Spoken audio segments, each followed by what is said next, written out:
ओंकार का उच्चारण करेंगे।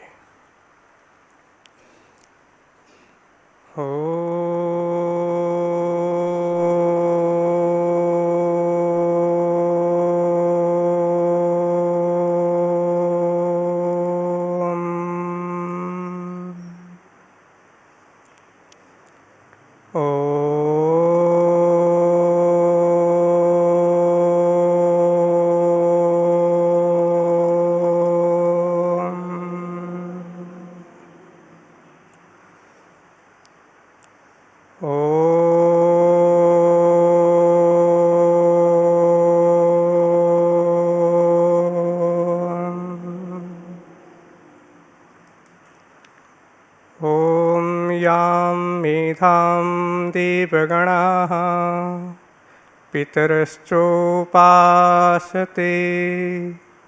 तया मामद्य मेधयाग्निमेधाविनं कुरु स्वाहा। हे देवदेव करुणा अर्णवदीनबन्धो सृष्टिस्थितिप्रलयकारणभूतशक्ते दुःखार्णवे निपतितं जगदेतदद्य शीघ्रं समर्धय विवर्धय शोक्यजातं शीघ्रं समर्धय विवर्धय शोक्यजातम्। सम्मान के योग्य आदरणीय मुनि जी, अन्य विद्वद्जन, धर्मप्रेमी सज्जनों, मातृशक्ति प्रिय ब्रह्मचारियों, शिवरार्थी महानुभावों, पिछले 5 दिनों से आध्यात्मिक विद्या, ब्रह्म विद्या का श्रवण मनन आदि का जो क्रम है, श्रृंखला है, निरंतर चल ही रहा है। इसी श्रृंखला में इस समय भी कुछ अध्यात्म की बात हम करेंगे। विद्या सबसे बड़ी चीज़ है और उन विद्याओं में भी जो ब्रह्म विद्या है उसका महत्व, उसकी महत्ता अधिक है, क्योंकि जिस विद्या से जितने अधिक सुख हम प्राप्त कर सकते हैं वो विद्या उतने अधिक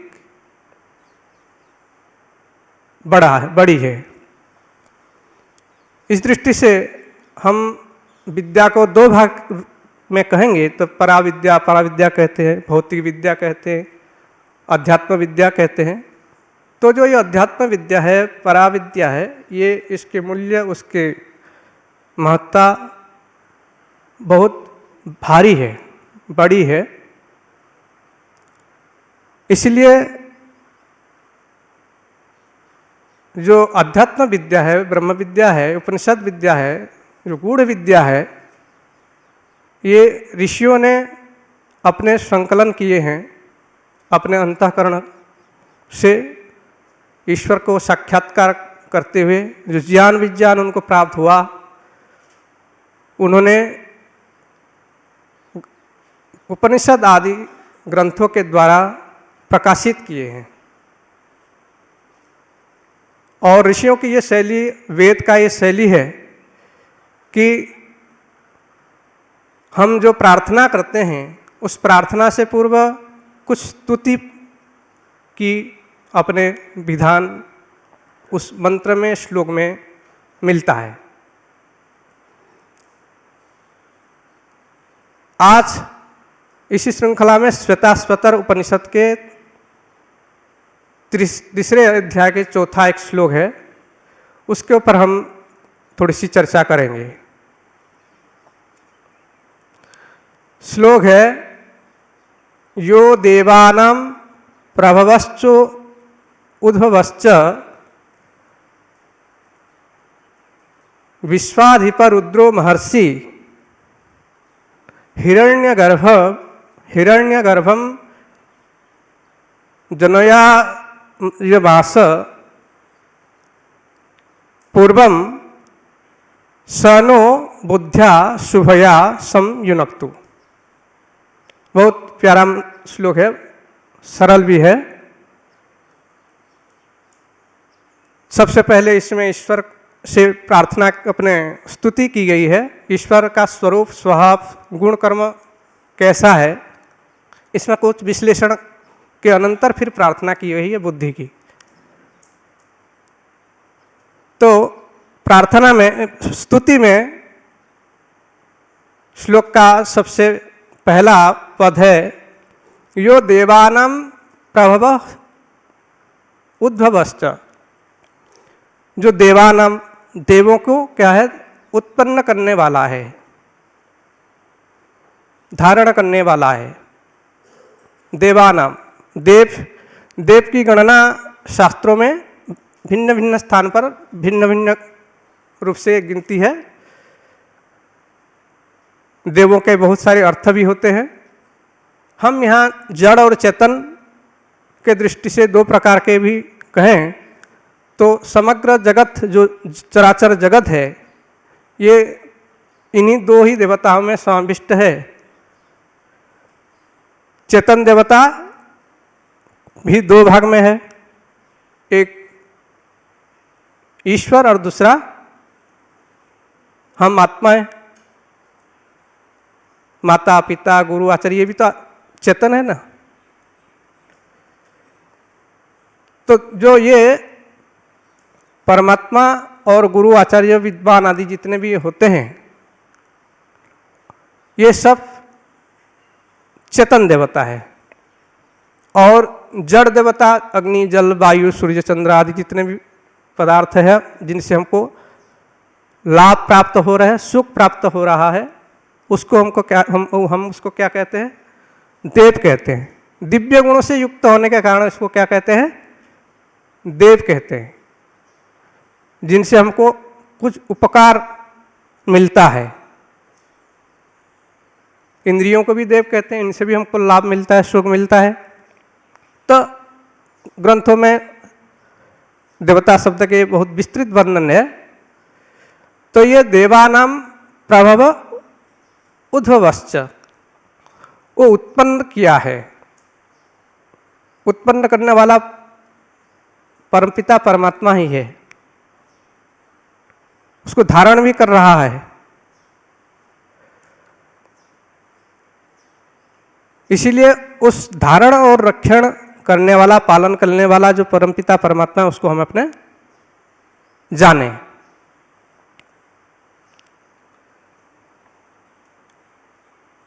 ईश्वर का दूसरा विश्लेषण इसमें कहा कि विश्वाधिप, दूसरा विशेषण इसमें विश्वाधिप नाम से है। तो विश्वाधिप कहते हैं जो समग्र ब्रह्मांड को पालन पोषण करने वाला है, रक्षण करने वाला है, सबके ऊपर विराजमान है। हम अपने संध्या मंत्र में अधिपति शब्द से सब लोग परिचित है। वो हमारे स्वामी है, मालिक है, रक्षक है। और उसके रचे पदार्थ भी हमारे क्या है, रक्षण में सहायक है। तो जो विश्वाधिप है, परमपिता परमात्मा है, उनका रक्षण को हम समझ नहीं सकते, किस प्रकार से हमारे रक्षण कर रहा है। विविध प्रकार से वो हमारे रक्षण कर रहे हैं। उसके पालने का ढंग बहुत प्रकार के होते हैं। जैसे अपने वृक्ष वनस्पति आदि अनेक प्रकार की चीजें हैं। तो ये वृक्ष वनस्पति आदि जो पदार्थ है, अन्न आदि पदार्थ है, उसको हम भक्षण करके, सेवन करके हमारे शरीर का पोषण, रक्षण, वर्धन हो रहा है, पालन हो रहा है, पोषण हो रहा है। और उस जो अन्न उत्पन्न हो रहा है, जैसे एक उदाहरण ले लो, धान जिसे चावल निकलता है, तो उसके छिलका से भी कोई पोषण करने वाली प्राणी है, पोषित होते हैं। उसके तने हैं, पत्ती है, जो भी है, केवल तो मैं एक उदाहरण मात्र लिया। अन्य वृक्ष वनस्पति से भी अपने दूसरे प्राणी उसे अपने शरीर का पोषण मिलता है उनको। और अलग अलग प्रकार के गंदगी से भी अपने किसी किसी प्राणियों के क्या है पोषण हो रहा है। उसको गाय आदि पशु खाती है और फिर विष्टा करती है, उस मल से अपने कई सारे कीड़े और अन्य प्रकार की प्राणी है। सूअर है, मान के चलो, सूअर किसी से मस्त, किस में मस्त है? उसी में मस्त है। तो ये ईश्वर के पालने के ढंग है। ये किसको क्या खाना है, विभयामि भोजनम, अलग अलग प्रकार से अलग अलग व्यवस्था कर रखा है। उसके पालन पोषण के लिए अलग अलग अपने व्यवस्था है। ये विश्वाधिप है, विभिन्न प्रकार से अपने उनको हम प्राणी जगत के लिए वस्तुएं बना रखा है और उससे हमारे पालन पोषण हो रहा है। विश्वाधिप, वो सबसे अधिक पालन पोषण करने वाला वो परमेश्वर है। हम निमित्त मात्र है, गौण पालक है। जैसे माँ है, बच्चा को जो भी अपने पालन पोषण करती है ईश्वर के दी हुई ज्ञान से और सामर्थ्य से, वस्तु से वो पालन पोषण करती है।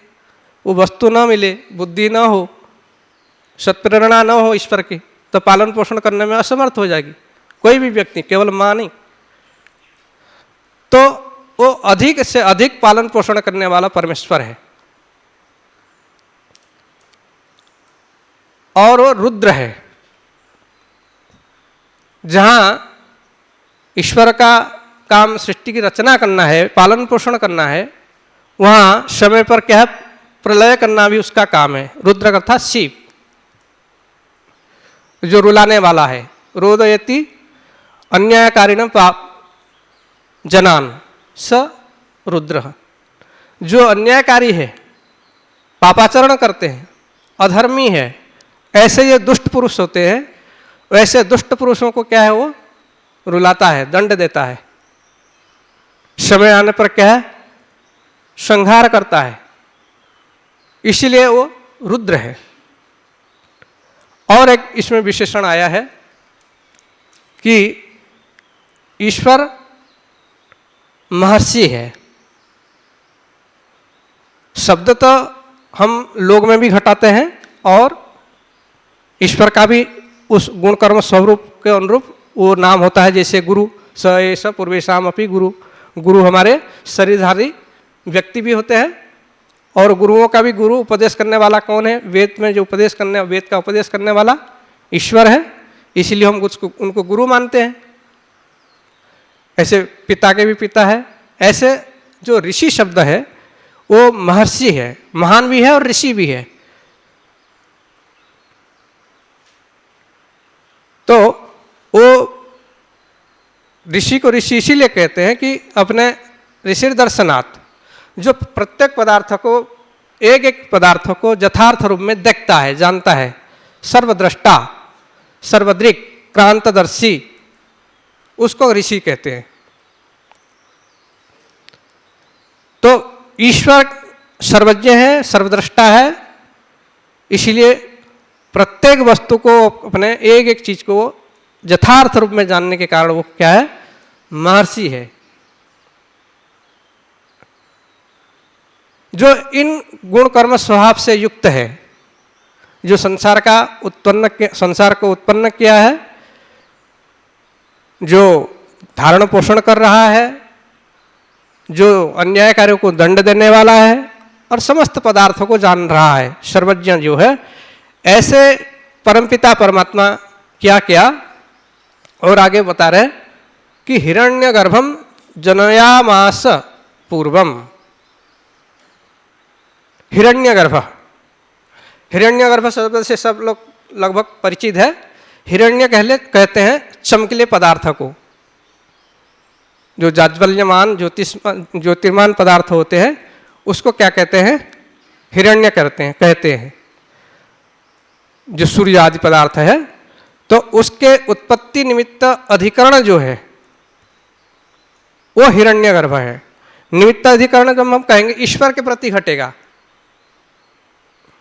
क्योंकि अपने जगत को बनाने के लिए, कोई भी चीज बनने के लिए कितने कारण होते, कौन बताएंगे? शिविरों में बताएंगे।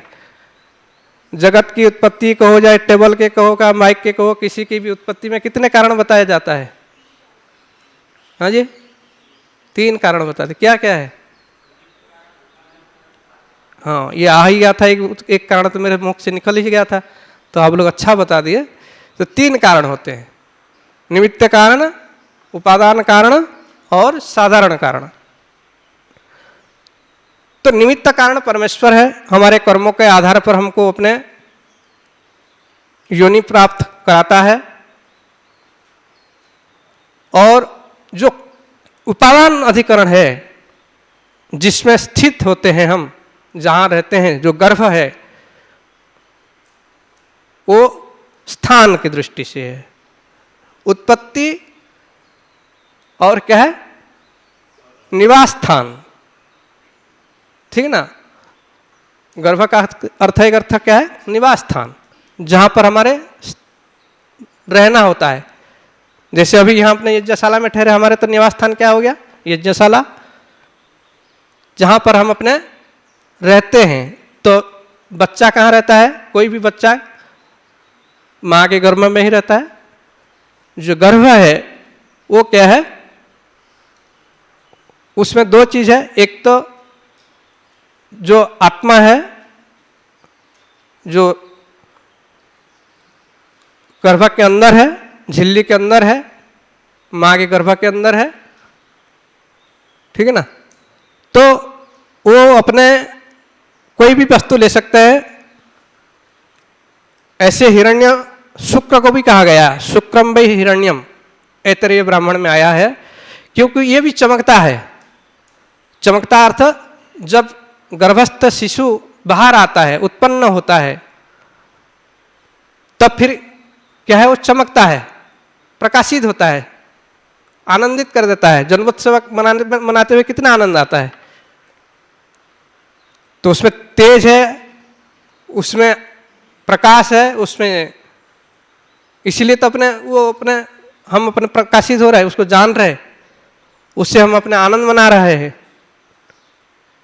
कोई भी पदार्थ ले, बीज कोई एक बीज ले लो, कल आम खाए आपने, तो आम के अंदर जो बीज है वो क्या है? शुक्र है। और जो उसको गुठली है वो क्या है? गर्भ है। अब अपने कहीं से भी जोड़ो तो किसी के साथ भी जोड़ सकते इसमें। तो आम के जो गुठली है, तो गर्भ के अंदर जो अपने बीज है, जब फूटता है, अंकुरित होता है, तो उसके पत्ती तने कितना अच्छा लगते देखने में, वही उसका चमक है।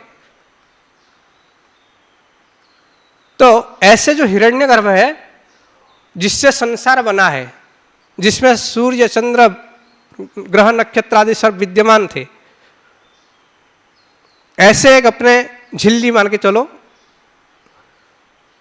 ऐसे एक स्थान अपने परमपिता परमात्मा ने उसमें सब पदार्थों को रखा, और उसको सबसे पहले अपने हिरण्यगर्भ जनयामास पूर्वम, उससे पहले क्या है? ये समग्र संसार की उत्पत्ति की। पहले कारण रूप में था, फिर उसको अपने कारण से कार्य के रूप में, प्रकृति से विकृति के रूप दे दी। तो ये ईश्वर की रचना की अपने विधि है।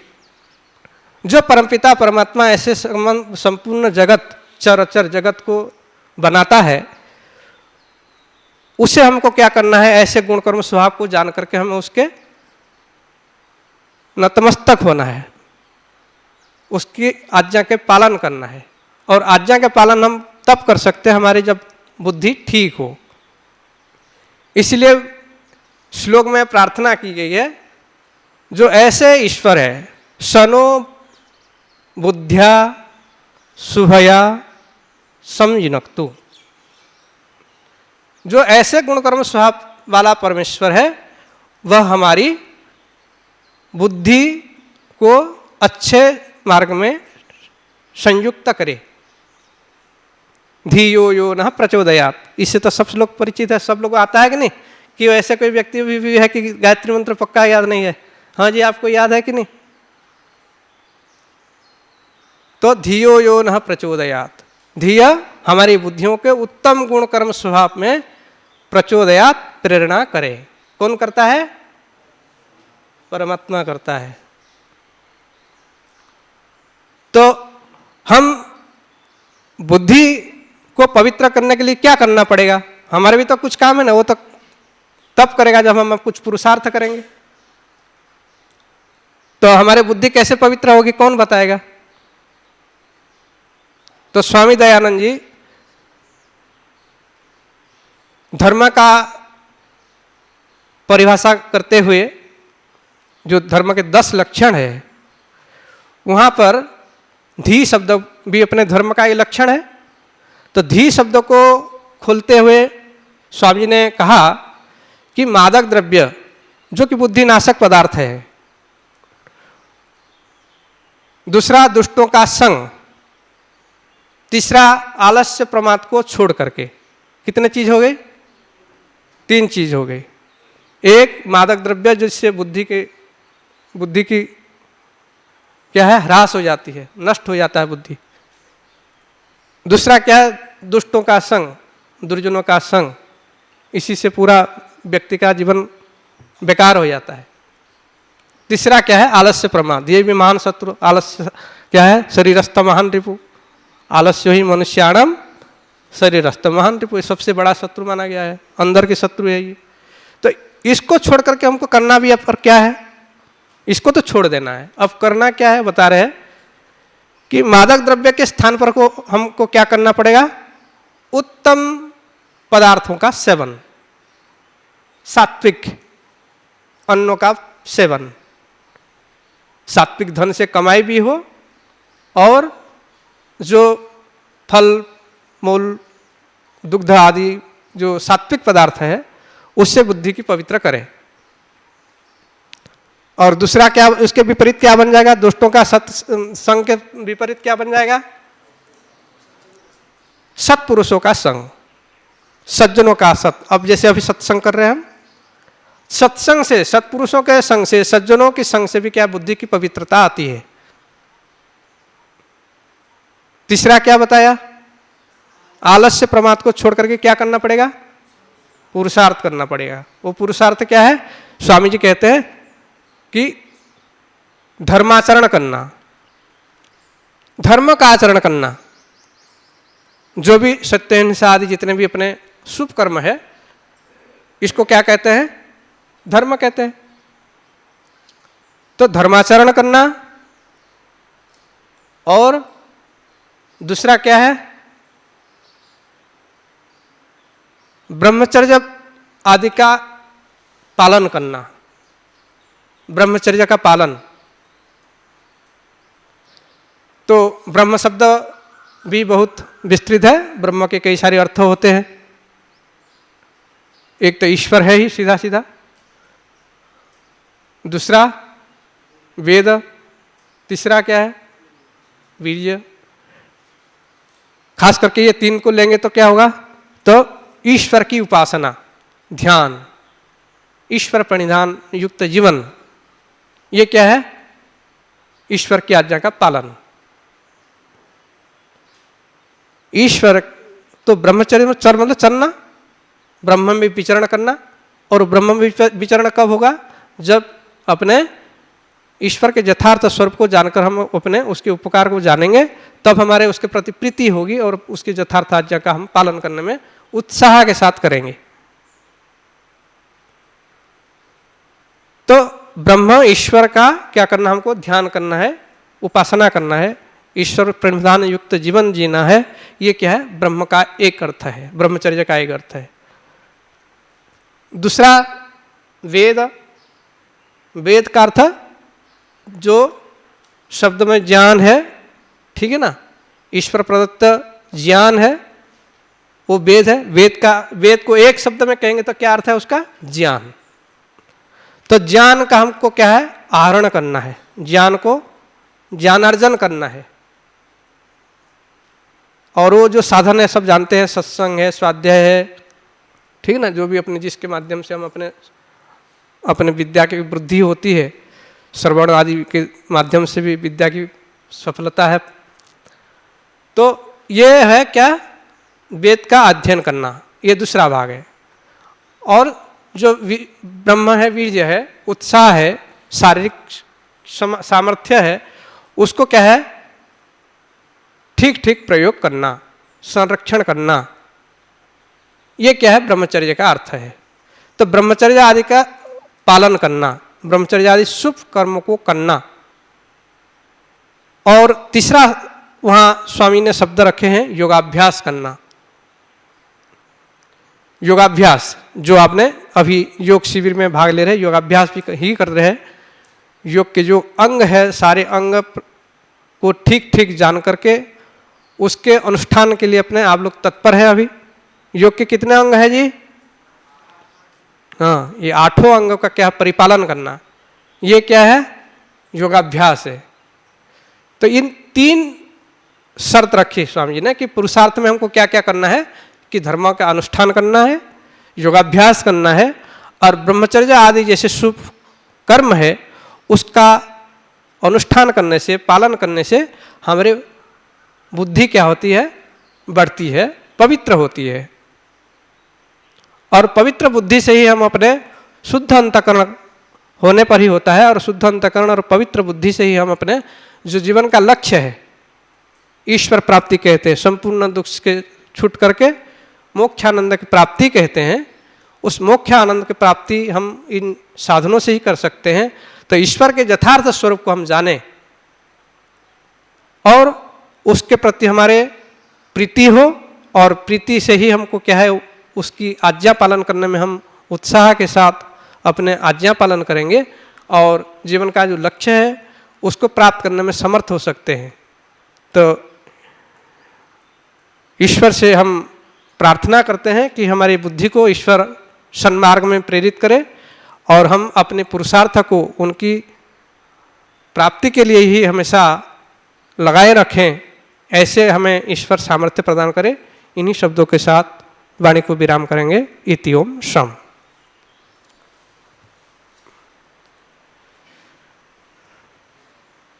शांति पाठ।